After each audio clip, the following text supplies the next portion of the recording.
मेरा नाम अभिषेक दुबे है। मैं गोंडा जिले का रहने वाला हूँ और पिछले 12 सालों से पर्यावरण और जानवरों को बचाने के लिए हम लोग कार्य कर रहे हैं। गोंडा में भी, लखनऊ में भी काफ़ी समय तक रहा हूँ मैं, तो यहाँ पर भी हमने किया है, पर प्रमुख रूप से गोंडा में और आसपास के जिलों में कर रहे हैं। तो ये हमारा कार्य है। वैसे शिक्षा के तौर पर मैंने इंजीनियरिंग की है। मैंने एक मल्टीनेशनल आईटी कंपनी में एक साल जॉब भी की है, और पर पिछले लगभग 6 सालों से मैं फुल टाइम में पर्यावरण के लिए, जानवरों के लिए काम कर रहा हूँ। तो बहुत बढ़िया है, आप लोग इनके लिए ताली बजा सकते हैं। आप इंजीनियरिंग ग्रेजुएट हैं और उसके बाद मल्टीनेशनल कंपनी में काम करने के बाद पूरी तरह से समर्पित हैं। और मैंने अपनी टीम, जो बीए ऑनर्स की टीम है, मैंने उनको कहा भी है मैं एक दिन आपके यहाँ लेके भी आऊँगा। ग्राउंड लेवल पे अगर काम देखना है तो आपको वहाँ बहुत अच्छा दिखाई देगा पर्यावरण से। और जो जानवरों के लिए आप काम कर रहे हैं, बहुत अच्छा शेल्टर होम की तरह डेवलप किया है। अब मैं अवधेश जी से रिक्वेस्ट करूंगा कि अपने बारे में संक्षिप्त परिचय दें, उसके बाद हम लोग टेढ़ी नदी वाला जो कार्यक्रम है उसको शुरू करेंगे। मैं अवधेश कुमार साहू यहाँ पर्यावरण विषय पर लोगों की जागरूकता के संदर्भ में बोलने के लिए आया हूँ। जनरली मैं गवर्नमेंट सर्वेंट हूँ और पर्यावरण को लेकर बेहद चिंतित हूँ। चाहे आप किसी भी लेवल पर हो, मेरा एक अपना मोटिवेशनल यूट्यूब चैनल है, साथ ही साथ मोटिवेशनल और व्यंग के विषय पर लेखन कार्य चलता रहता है। और पर्यावरण संबंधी बातों को लेकर समाज में जागरूकता किस तरह से फैले, इस विषय को लेकर लोगों के दिलों में जो होना चाहिए। आज जो ग्राउंड लेवल पर लोगों का काम नहीं दिखता है, जो धरती तप रही है, उसका बहुत बड़ा रीजन है हमारी अज्ञानता, हमारी लापरवाही, हमारी जो कामचोरीपन है। अब होता यह है कि बहुत जो यूज एंड थ्रो वाली लाइफ स्टाइल है, संस्कृति है, वो सब तबाह कर रहा है। जितनी भी गाड़ियाँ रोड से दौड़ रही है, होगा यही कि हम लोग प्रलय की दिशा की तरफ बढ़ रहे हैं। हमारी धरती के विनाश के जिम्मेदार हम स्वयं होंगे।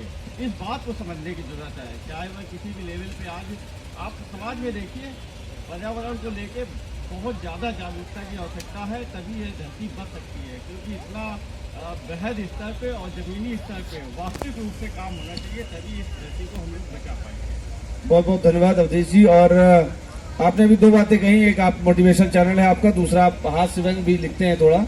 तो आप लोग याद रखिएगा, जो लोग सुन रहे हैं यहाँ पे, कि इनसे हम सुनेंगे हास्य व्यंग पे भी कुछ लाइनें जरूर।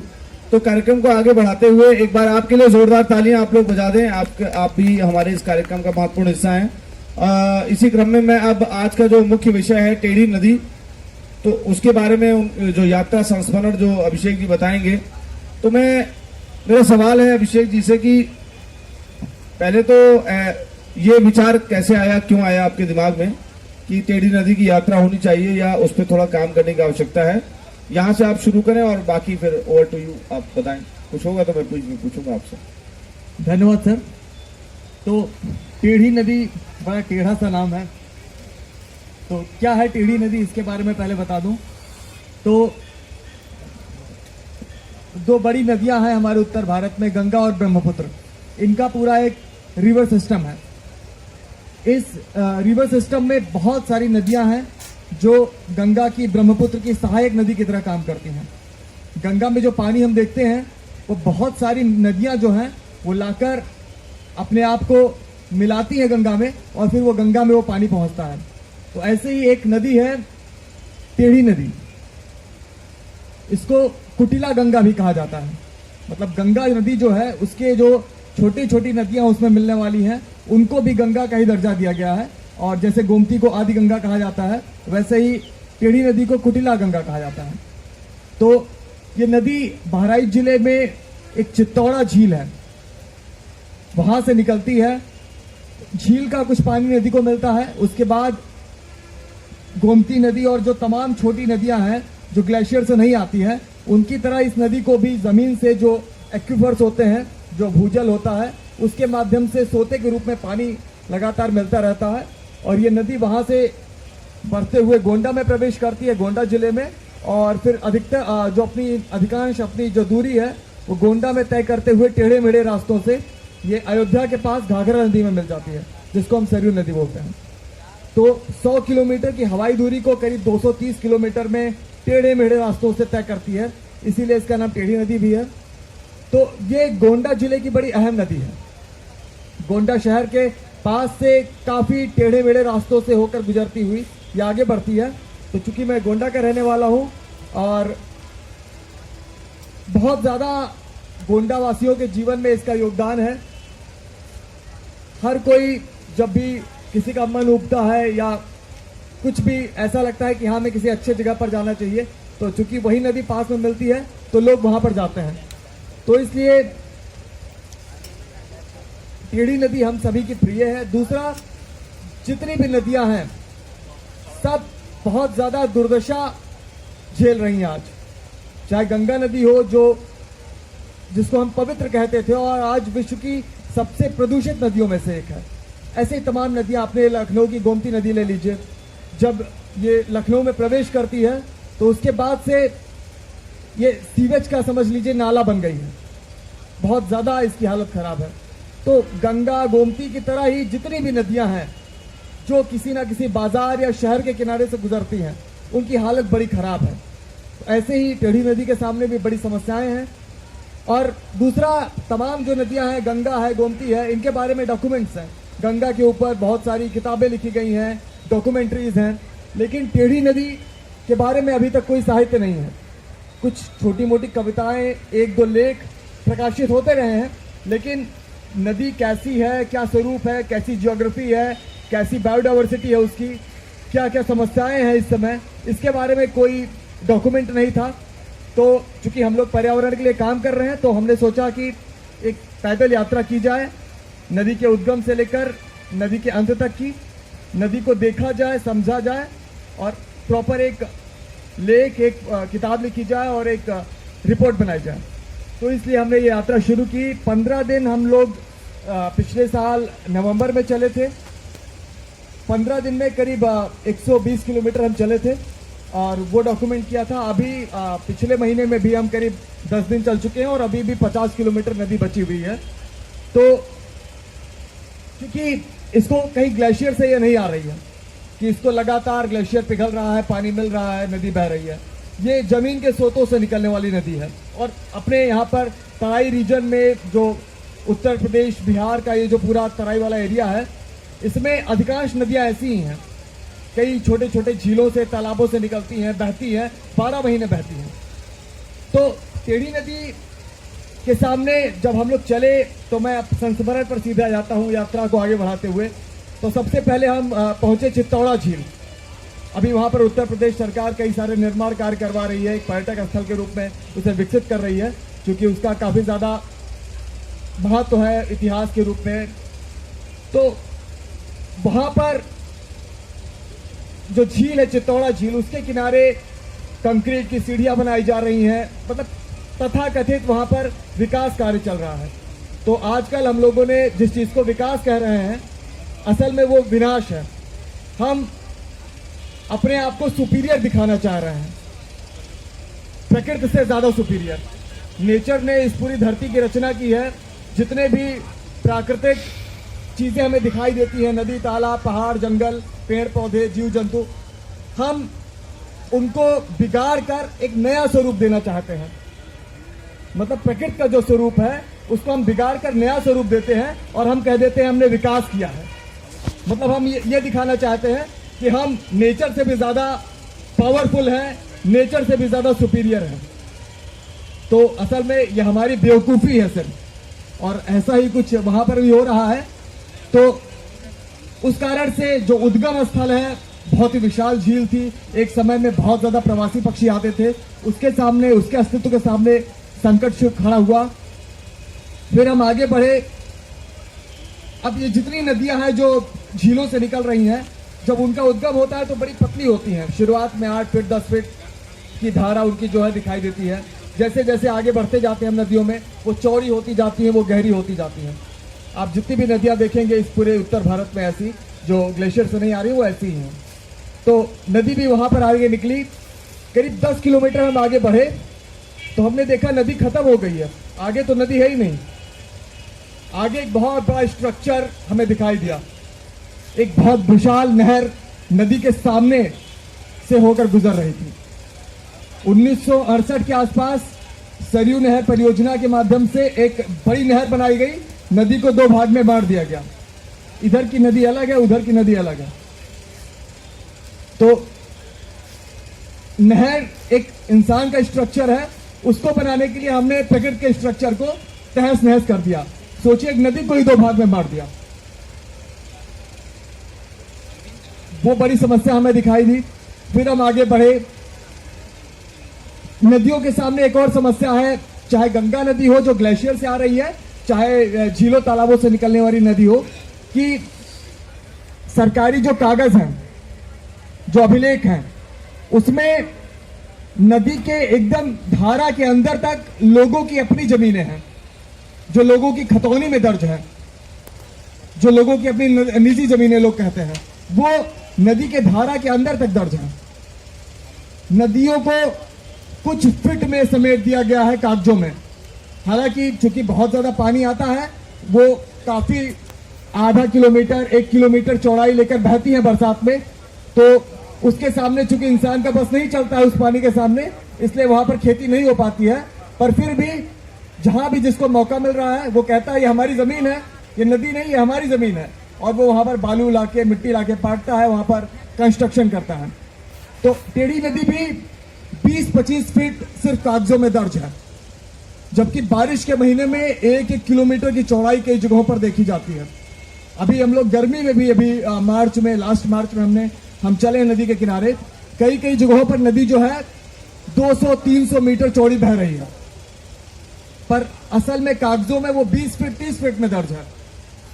तो जैसे जैसे इंसानों की आबादी बढ़ रही है, जमीनें कम पड़ती जा रही हैं, तो लोग धीरे धीरे नदी की ओर बढ़ रहे हैं, और चूंकि वो लोगों की अपनी जमीनों के रूप में दर्ज है कागजों में, तो उसको पाटने में किसी को दिक्कत भी नहीं होती है, कोई सवाल भी नहीं करता है। तो ये बड़ी समस्या है टेढ़ी नदी के किनारे। और टेढ़ी नहीं, हमारे गोंडा में तमाम नदियां हैं, सरयू नदी है, मनवर नदी है, मनोरमा, बिसुही नदी है, कुआनो नदी है बहुत ही पुरानी, और ऐसी तमाम नदियां लखनऊ में है, बाराबंकी में है, आसपास के सभी जिलों में है। उन सभी नदियों के सामने यही समस्या है कि नदी कागजों में छोटे से धारा के रूप में दर्ज है। तो अगर भविष्य में जैसे जैसे इंसान नदियों के और किनारे पहुंचेगा, वो नदी पूरी तरह खत्म हो जाएगी, क्योंकि नदी अपना रास्ता समय समय पर बदलती रहती है, उसका अपना बाढ़ क्षेत्र होता है, उसकी बड़ी जरूरी वनस्पतियां होती हैं, उसकी किनारे रहने वाले पशु पक्षी होते हैं, पूरी एक बायोडाइवर्सिटी होती है जो नदी को 12 महीने निरंतर बहते रहने में मदद करती है। जो नदियों की वनस्पतियां हैं वो नदी के पानी को साफ करती हैं, फाइटो रेमेडिएशन का काम करती हैं। ऐसे ही तमाम अलग अलग कार्य हैं जो पेड़ पौधे जीव जंतु जो नदी के ही एक हिस्से हैं, वो नदी को 12 महीने सदा नीरा होकर बहने में मदद करते हैं। तो ये बड़ी समस्या नदी के किनारे दिखाई दी। कुछ दूर हम आगे बढ़े तो एक चीनी मिल है, चिलवरिया चीनी मिल, बहराइच में पड़ती है।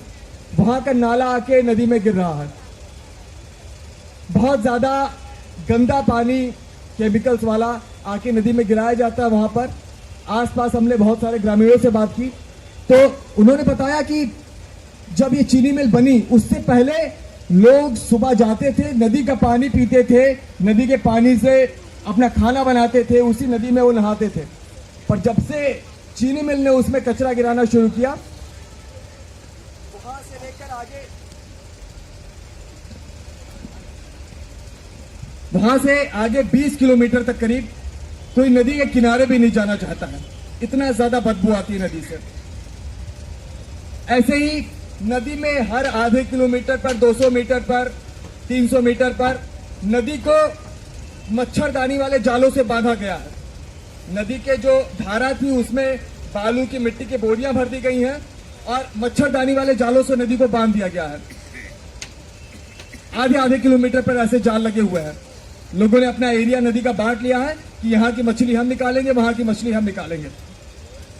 अभी IUCN international union for conservation of nature की रिपोर्ट के मुताबिक जो फ्रेश वाटर की जो मछलियां हैं, नदियों की, तालाबों की, झीलों की, 76% ऐसी मछलियां विलुप्तीकरण के कगार पर हैं। वो बड़ा खतरा झेल रही हैं। टेढ़ी नदी में भी पिछले 20, 30, 40 साल पहले बढ़िया जीवन था, बड़ी बड़ी मछलियां कई प्रजातियों की रहती थी, कछुए थे, एक्वेटिक उसमें सांप थे, तमाम प्रजातियां थी। पर आज छोटी मोटी कुछ मछलियों के अलावा कुछ भी नहीं है। और वहां पर भी बहुत सारे युवा हैं, बेरोजगारी का स्तर बहुत ज्यादा है गांव में। पूरे दिन नदी में छोटी छोटी मछलियों को निकालने के लिए वो पूरे दिन लगे रहते हैं।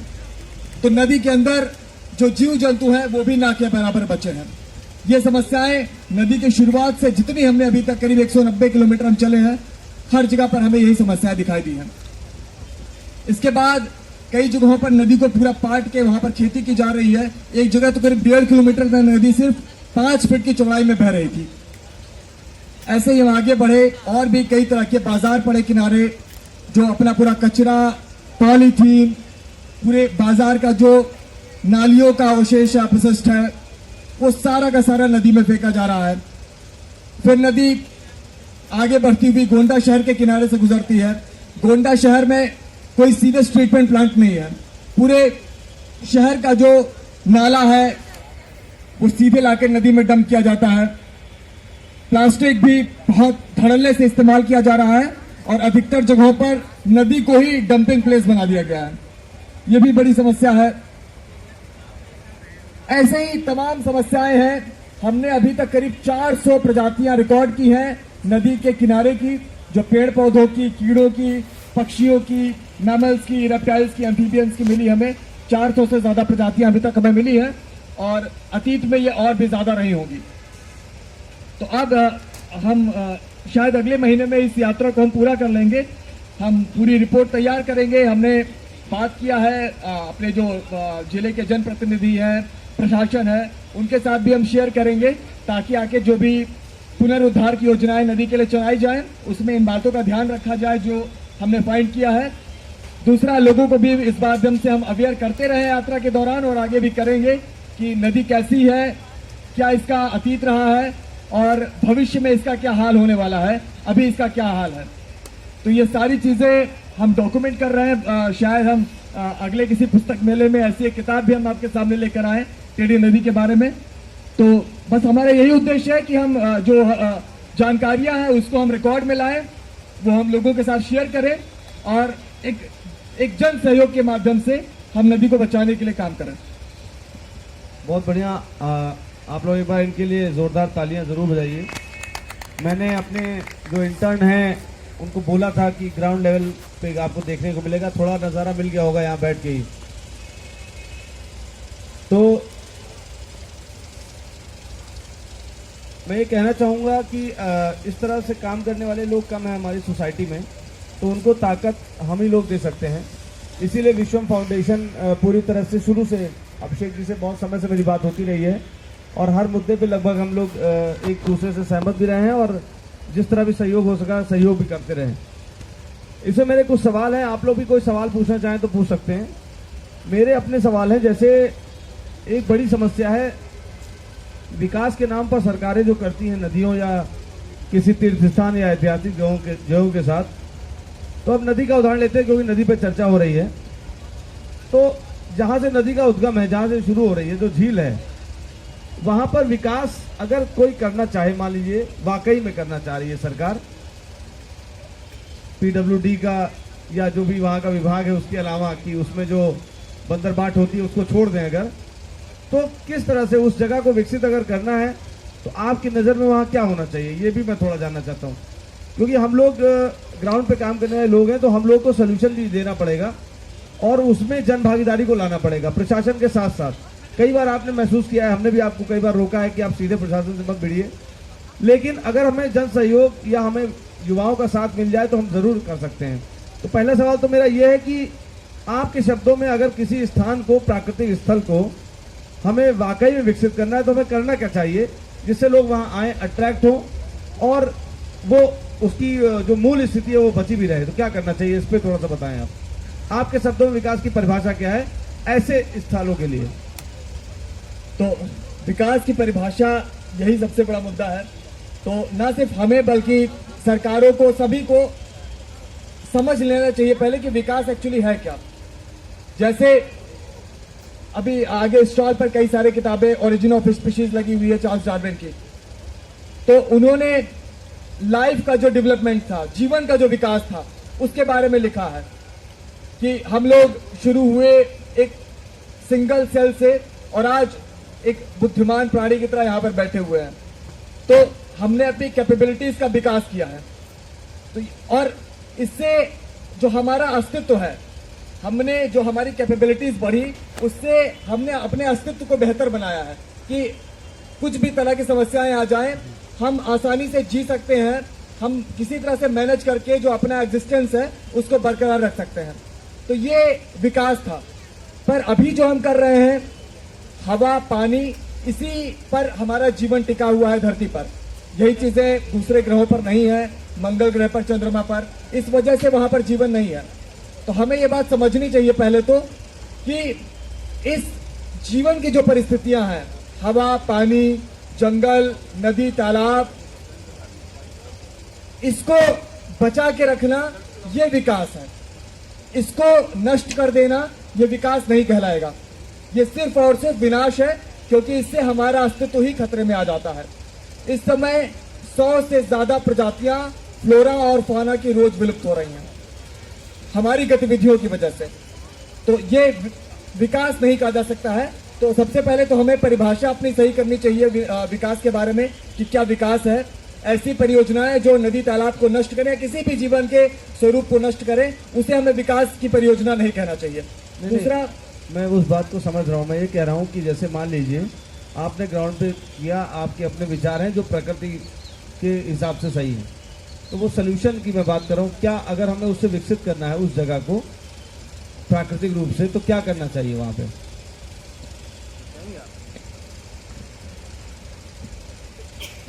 अगर हम लोग देखें तो विकसित हमारे पूर्वज भी थे, चाहे वह धातु विद्या हो, चाहे वह अंतरिक्ष के क्षेत्र में हो, चाहे किसी भी क्षेत्र में हो, विकसित वो पहले भी थे।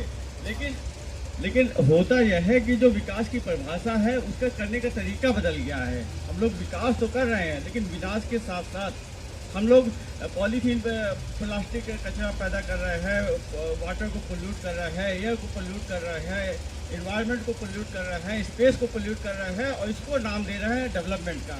डेवलपमेंट करिए, विकास आप करिए, लेकिन पर्यावरण के अनुकूल विकास करिए। आपका जो भी विकास है, जो भी समाज है, जो भी चीज़ें हैं, वह सब पर्यावरण के अनुकूल होना चाहिए। पर्यावरण की बुनियाद पे अगर हम लोग विकास करेंगे तो वह सिवाय हमको विनाश की ओर ले जाने के और कुछ नहीं देगा। आप जो प्राचीन जीवन शैली है उसको देखिए तो आपको पता चलेगा कि वहाँ पे हमारी जो भी जल स्रोत है, जो भी नदी है, उसको माँ का दर्जा दिया गया है। जो भी परिवेश है उसको बचाए रखने की प्रेरणा मिलती है। आप देवी देवताओं को देखिए, हर देवी देवता के साथ कोई ना कोई पशु या पक्षी जुड़ा हुआ है। वह किस लिए जुड़ा हुआ है? वह उसके संरक्षण के लिए जुड़ा हुआ है। तो विकास होना चाहिए, लेकिन पर्यावरण को केंद्रित होना चाहिए। पर्यावरण की बुनियाद पे, उसके बिहाफ पे नहीं होना चाहिए। अगर हो यही रहा है कि हम लोग अपनी जिम्मेदारियों से बचते हैं। आज जो भी मीटिंग होती है, जो भी चर्चा होती है, वह सब एसी कमरों में बंद बैठ के होती है। ग्राउंड लेवल पे जो नदी की दुर्दशा है वास्तव में है। नदी खत्म हो जाएगी। जो शास्त्रों में कहा गया है कि कलयुग में माँ गंगा अपना स्थान छोड़ देगी, ये वास्तव में हकीकत होगा कि एक दिन ऐसा आएगा जब माँ गंगा इस धरती पे रहेंगी ही नहीं।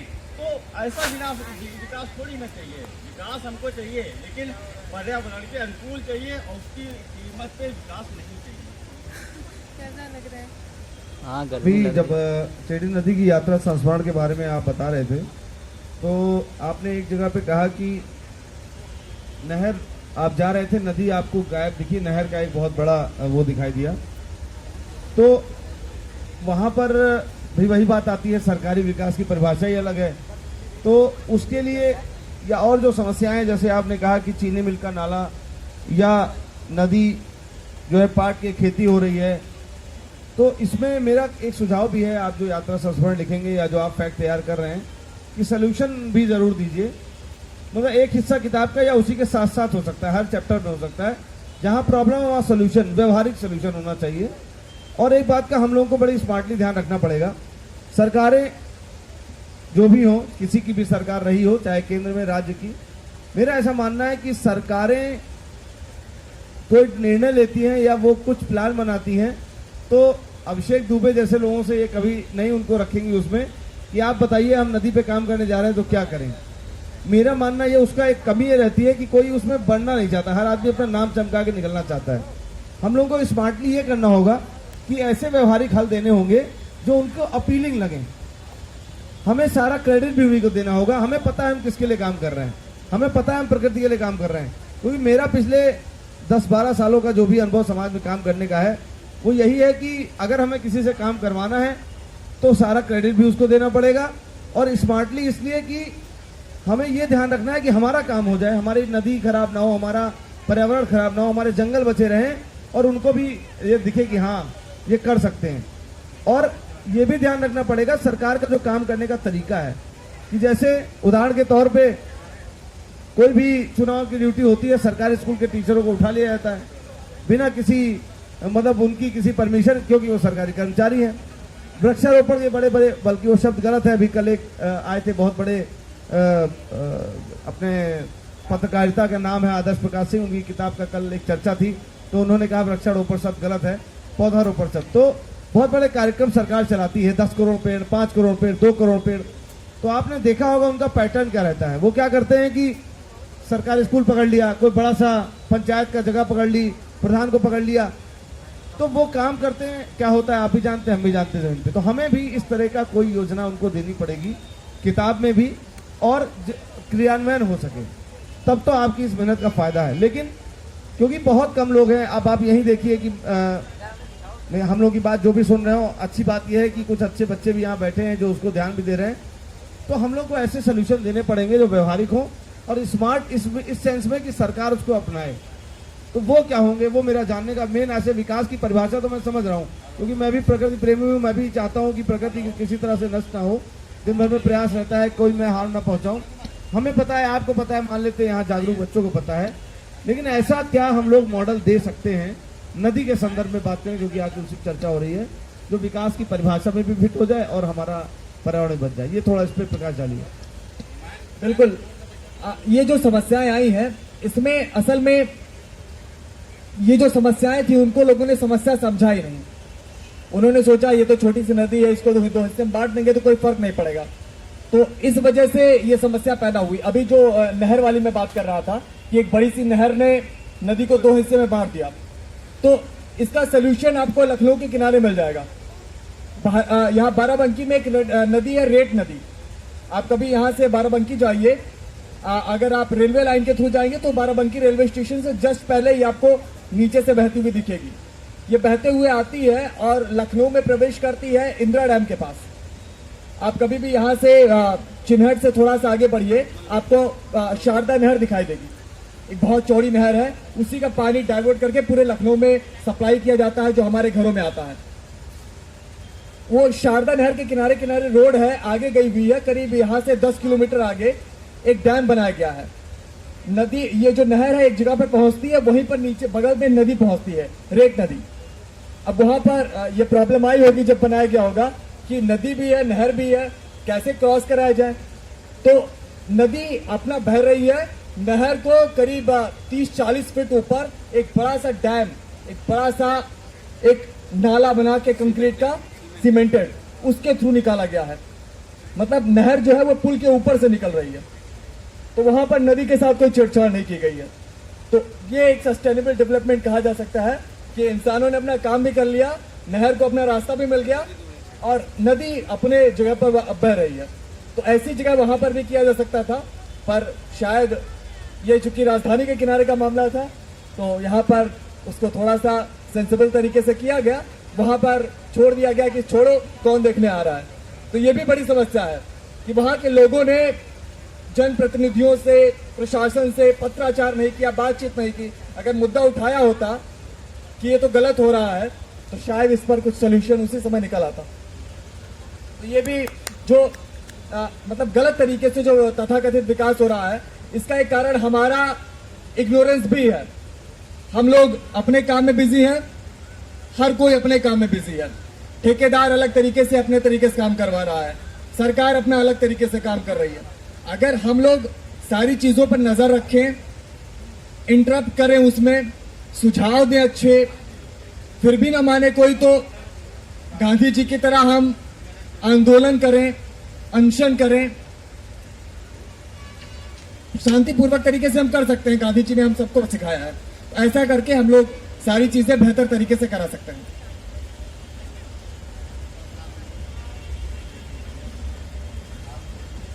असल में पर्यावरण को छेड़छाड़ किए बिना विकास करने की भी कीमत है।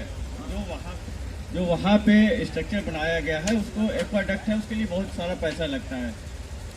मूलभूत प्रश्न यह है कि ये बदलाव कब आएगा? तो बदलाव तभी आएगा जब हर आदमी अपनी जिम्मेदारी समझेगा, चाहे वह किसी भी चीज पर्यावरण को लेके, तभी यह बदलाव आएगा। क्योंकि होता यह है कि एकमात्र सरकारी प्रयास से समाज में परिवर्तन ला पाना संभव नहीं है। क्योंकि जो भी हवा, पानी है, भूमि है, वो हर जगह प्रदूषण का लेवल गिरता चला जा रहा है। आज ही की खबर है कि जो ग्राउंड वाटर लेवल है वो 9 फुट नीचे चला गया है। मतलब क्या होगा? हाय तौबा मचेगी। मतलब ऊंची ऊंची अट्टालिकाएं बन रही हैं, लेकिन पानी कहाँ से मिलेगा? भाई चाहे जितना डेवलपमेंट कर लीजिए कि बिना पानी के कहाँ से कोई सरवाइव कर जाएगा? ठीक है, तो आने वाला समय खुद ही बता रहा है कि आने वाला जो लड़ाइयाँ हैं वह पानी के लिए होंगी। और जो ग्राउंड वाटर लेवल नीचे चला जा रहा है, जो सुबह सुबह पेपर में जो उसका प्रदूषण का मानक आता है, उसमें लिखा रहता है कि मतलब आज के दिन आप घर पे रहिए, बाहर न निकलिए, बाहर की एयर इतनी पोल्यूटेड है। आप देखिए ये सब सिम्टम्स है, ये सब हम लोगों को बता रहे हैं कि स्थितियां हद से बदतर होती जा रही हैं। जो आज के पहले की जनरेशन ने जिस चीज़ को देखा है वह आज हम लोग अगर बताएंगे तो वह भी आदमी विश्वास नहीं करेगा। यही